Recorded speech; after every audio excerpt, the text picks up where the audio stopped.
Okay, welcome to rate of reaction, so topic 3.4, and in this topic we're starting to have a look at some new key ideas. So we need to be able to have a look at and identify the time taken for a reaction to reach a particular point in the reaction. So we'll use this by determining different conditions and using data that we've been given to determine this. We also need to have a look at different times can be taken, so things like concentration, and you know this, so the amount of the reactants that we put in will determine how fast it happens. The temperature, so if we heat things up, things are likely to go faster. The pressure, which works equivalently to concentration. And the state, so when we're talking about the state, we're talking about gas, so gas, liquid or solid, presence of catalysts, and light can also work in a similar way to temperature, and you'll know this from things like photosynthesis. And finally, you need to be able to draw and interpret energy profile diagrams. So let's take a look at what this looks like in practice. The first part we'll have a look at is time taken to reach a specific point. So I've got an example of a reaction occurring. So one that you haven't seen before is the iodine clock. Now this is a complex reaction because there's a two-part process, but we can determine an end point of this reaction by the colour change. The other one that we can take a look at is the sodium thiosulfate reaction, and this is one of the ones that you will be having the option to do for the design prac. So let's take a look at this in action now.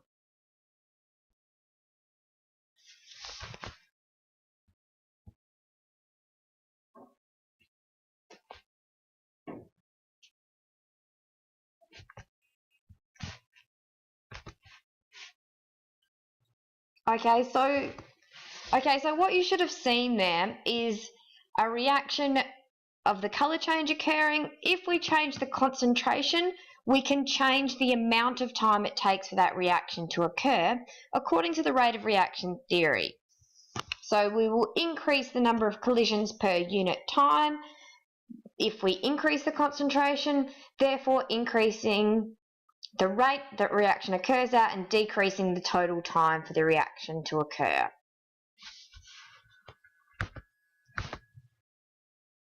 Alright, let's take a look at another example here. This time we're going to have a look at plotting of the slope of concentration against time. So we're going to change the concentration of So this time we're going to have a look at it in terms of a graph. So we're actually going to be able to plot the time the reaction takes, or the concentration of the reactant or product, depends on which one we're having a look at, against time. And then we're going to be able to interpret what that graph is saying. So in this case, we're going to have a look at calcium carbonate reacting with hydrochloric acid. So we're going to measure the amount of carbon dioxide being lost, and we're going to do that by having the reaction on a scale. So let's take a look at that in practice.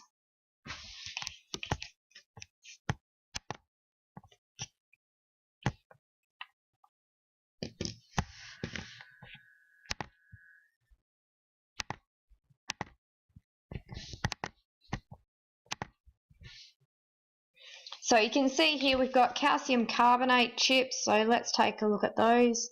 So we can see the calcium carbonate chips here. We can see the hydrochloric acid on the scale, so we've got a set of scales here.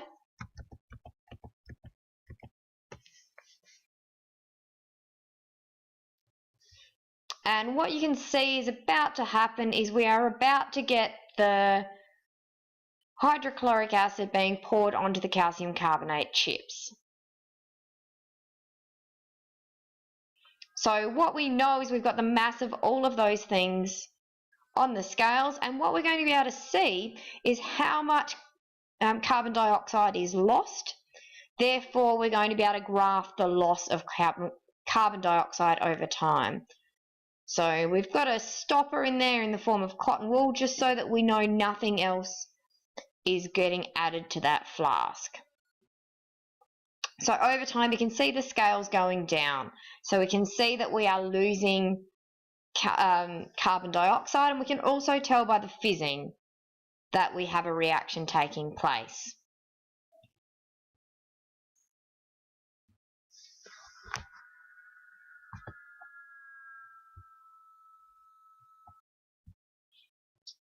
And here we've got a graph of that in action. And we can see that we've got different size marble chips, and that with the larger marble chips, we can see that this graph is not as steep. So taking a look here, we've got quite a shallow graph compared with the small marble chips. So in the small marble chips, this goes up significantly steeper and then plateaus out, whereas the larger marble chips takes longer. So what we can see is that surface area makes a difference to the rate of reaction. We would also see something similar happening if we had a higher concentration of the hydrochloric acid, so we would see a graph similar to the smaller marble chips. So we can see that at this point here, we've reached equilibrium, and we can see that the reaction has stopped, so it fits in with point C, and that means that we've used up one of the reactants. So we've either used up all of the hydrochloric or all of the calcium carbonate. And if we have a look at the steep slope here, that fits with A, and we can see that we've got at this point in time a really high concentration of the reactants and a really low concentration of the products.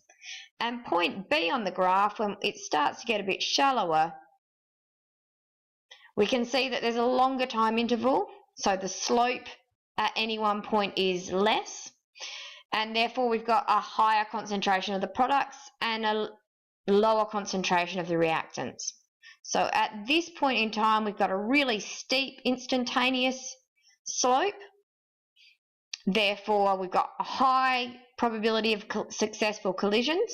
Here we've got a lower slope, and finally we have pretty much a horizontal slope. So we're saying that no more reaction is taking place. So here's an example of a type of question you could be asked. So we could be asked to write an equation for this reaction. So you saw the equation on the last slide with the hydrochloric reacting with the carbonate. Oh, sorry, in this case it's hydrogen formed with zinc. So let's have a look at hydrogen and zinc. So we've got hydrochloric acid reacting with zinc metal, going to form zinc chloride and hydrogen gas. Alright, so we just need to go through and balance that, and we need two of these. So there's our reaction equation. Obviously you'd write that quite a bit neater and on the one line. So we could draw a graph of the volume of the hydrogen on the vertical axis against time. So I've done that here for you, and you can see it looks pretty similar to the last graph you saw.